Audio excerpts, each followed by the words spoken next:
Good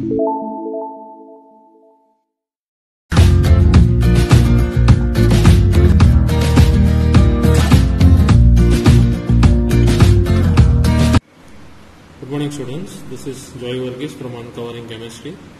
Today in video 25, unit 5 states of matter, we are going to discuss about textual exercise questions 5.20, 21 and 22. The last question is 5.23, but we are not going to discuss that, clear? Because this already we have discussed, that is correction in van der Waals equation, we already discussed in our topics. Okay. Now today the first question what we are going to discuss is what should be the SI unit for the quantity, this pressure, volume square, temperature square upon number of moles. So here the main thing you have to remember is the SI unit, right? So whenever we choose the or select the unit for pressure, we will select Newton meter square inverse, right? So suppose if I write here SI unit of pressure, when we say it is Newton meter square inverse. When we say SI unit of volume, when we say it will be meter cube, right? Same way SI unit for temperature is Kelvin, right? And SI unit for N, that is number of moles, is equal to mole, what we say, right? Now this all SI unit will substitute in this formula. What is the formula? That is PV square T square upon N. So now here I will write here Newton meter square inverse, right? Then into volume means meter cube, but here volume square, so meter cube square into temperature Kelvin square, what we write here, whole upon mole, right?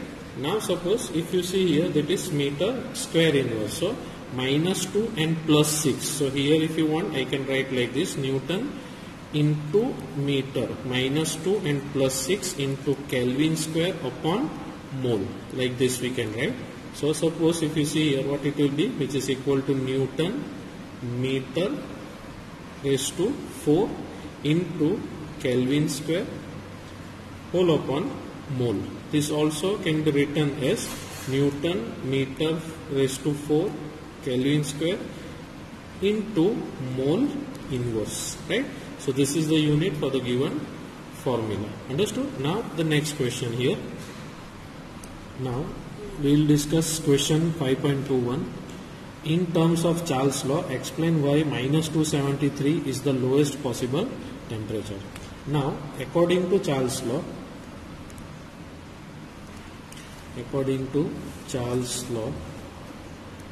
what we have discussed, if you remember, for correction of pressure and deriving its equation, we have discussed that Vt is equal to V0 into 1 plus T upon 273, right? So now suppose if we take temperature, T is equal to -273, yeah?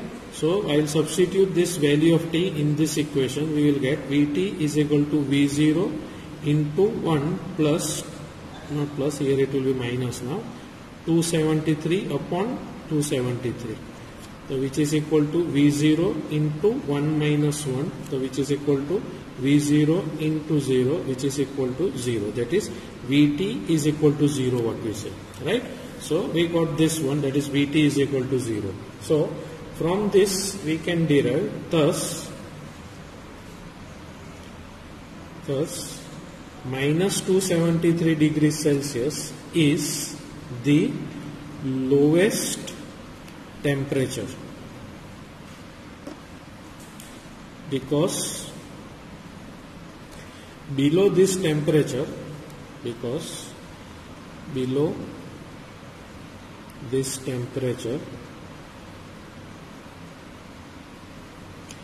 the volume will become negative, right? Negative. Why? Because we have seen here, by substituting this value of T as -273, we got Vt is equal to 0, means now below this temperature if you take, this will be a negative value, right? The volume will be negative, and we know that is meaningless.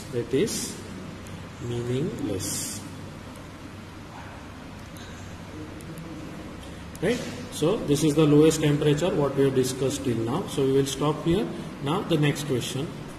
Now question 5.22, you can see here the question is critical temperature for the carbon dioxide and methane are 31.1 degrees Celsius and minus 81.9 degree Celsius respectively, right? So CO2, temperature of CO2 is 31.1 degrees Celsius and temperature of methane, that is CH4, what we say is minus 81.9 degrees Celsius, right?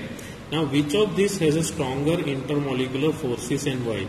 Now this we can easily make out by seeing which gas will liquefy first, right?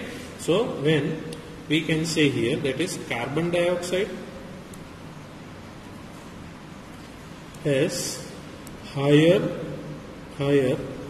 critical. The word is what? Critical. Now when we talk about this critical temperature, we know critical temperature is the temperature at which the gases liquefy, right? Now this we have studied in liquefaction of gas. So here carbon dioxide has higher critical temperature, that what we have seen from the data what is given, right? That means CO2 can be liquefied at higher temperature,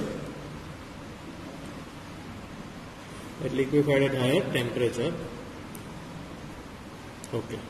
So at higher temperature, what we have written here, more easily, right?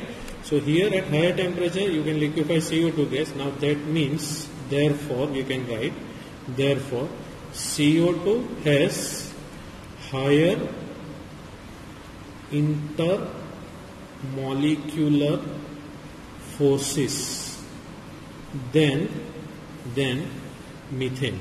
Why? We know gases, when we say the gases are far apart, what we say, molecules are far apart compared to liquid state, right?